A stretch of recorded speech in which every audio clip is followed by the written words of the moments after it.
10 తారీఖు నాడు మావోయిస్టుల భారత్ బంద్ ఏదైతే కేంద్ర ప్రభుత్వం మొండిగా ఆపరేషన్ కగార్ చేస్తూ ఉందో ఎక్కడికక్కడ మావోయిస్టులను హతమారుస్తూ వాళ్ళకి సంబంధించి వాళ్ళ డెడ్ బాడీలను కూడా వాళ్ళ కుటుంబీకులకు ఇవ్వకుండా సామూహికంగా దహనం చేసి పెట్రోల్ పోసి తగలబెట్టి కాల్చేస్తున్నారు.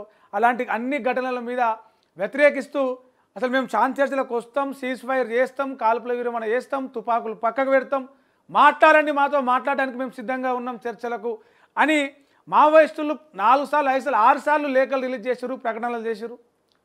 ప్రజా సంఘాలు, పౌర హక్కుల సంఘాలు, విద్యార్థులు, మహిళలు, ప్రజలందరూ కూడా అరే కరెక్టే వాళ్ళు చర్చలు అంటారు కదా, మరి చర్చలు చేయొచ్చు కదా అని చెప్పేసి కేంద్ర ప్రభుత్వానికి ఒక డిమాండ్ రోజు రోజుకు పెరుగుతూ ఉంది. అయినా కూడా వాళ్ళు కగార్ అని చెప్పేసి మావోయిస్టుల ఏరువెత్తిన లక్ష్యం 2026 మార్చి 31 నాటికి మావోయిస్టులు లేకుండా చేస్తామని ఏదైతే కంకణం కట్టుకురో ఆ కంకణం ఇడుస్తూనే లేరు, ముందరికే పోతా ఉన్నారు. మరి దీన్ని నిరసిస్తూ ఆపరేషన్ కగారును ఆపాలి, మావోయిస్టుల మీద ఆదివాసుల మీద ఈ దండయాత్ర ఆపాలని చెప్పేసి జూన్ 10 తారీఖు నాటికి మావోయిస్టులో ఒక భారత్ బంద్ ప్రకటన అయితే ఇచ్చిర్రు. శాంతి చర్చలకు ఒప్పుకున్న హత్యాకాండ దారుణం. అయితే నంబల్ల కేశవరావు ఏదైతే వాళ్ళు చంపి ఎన్కౌంటర్ చేసి వాళ్ళే ఖననం చేసిర్రు, దాని మీద వాళ్ళు ఒక స్టేట్మెంట్ చేసిర్రు. ఏమని?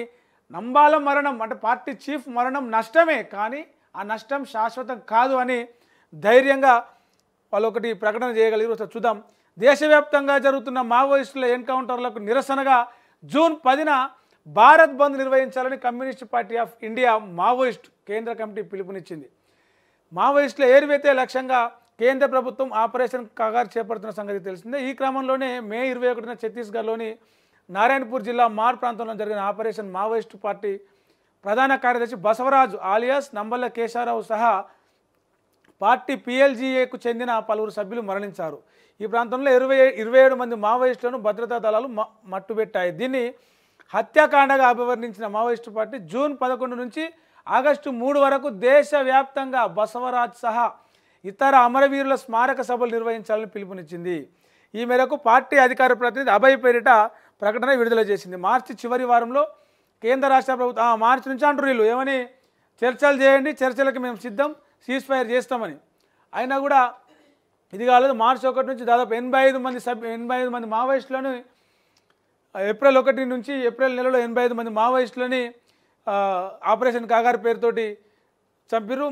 ఏదైతే మార్చి 31 నాటికి వాళ్ళు లక్ష్యం పెట్టుకున్నారో ఆ లక్ష్యం దిశగా ఈ హత్యాకాండ కొనసాగిస్తూ ప్రధాని హోంమంత్రి ముందుకెళ్లడం సరికాదు, బీజేపీ పాలిత కేంద్ర రాష్ట్ర ప్రభుత్వాల వైఖరికి ప్రజా ఉద్యమం చేస్తుంటే ఇట్లా చంపేస్తారా అని చెప్పేసి అంటున్నారు. అయితే ఈ నష్టం ఏదైతే ఉందో, ఈ మావోయిస్టులను ఎన్కౌంటర్ చేయడం, వాళ్ళ సంఖ్యను తగ్గించగలగడం, చీఫ్ పార్టీ ముఖ్యులను చంపడం ఏదైతే ఉందో, ఈ నష్టమే, నష్టం తీరనిది, కానీ శాశ్వతం కాదు అంటారు. అంటే ఖచ్చితంగా ఆ నష్టాన్ని పూడ్చుకుంటామనే వాళ్ళ స్టేట్మెంట్లో అది కనిపిస్తూ ఉంది.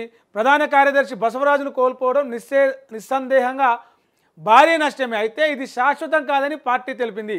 1972లో అప్పటి ప్రధాన కార్యదర్శి కామ్రేడ్ చారు మంజుదార్ను హతమార్చడంతో విప్లవోద్యమం సమసిపోయిందని ప్రభుత్వాలు సంతోషపడ్డాయి. కానీ 78లో ఆంధ్రప్రదేశ్, బీహార్ రాష్ట్రాల్లో విప్లవోద్యమం పెళ్లిబికింది. 99లో కామ్రేడ్ శ్యామ్ మహేష్ మురళిని హత్య చేసి ఉద్యమం వెన్నువిర్చామనుకున్నారు. కానీ 2000 సంవత్సరంలోనే ప్రజా విముక్తి గేరిల్లా సైన్యం ఏర్పడి పాలక వర్గాలకు సింహస్వప్నమైంది. కామ్రేడ్ చారు మంజుదార్ అమరత్వం తర్వాత ఎంతోమంది కేంద్ర రాష్ట్ర కమిటీ సభ్యులు అమరులయ్యారు.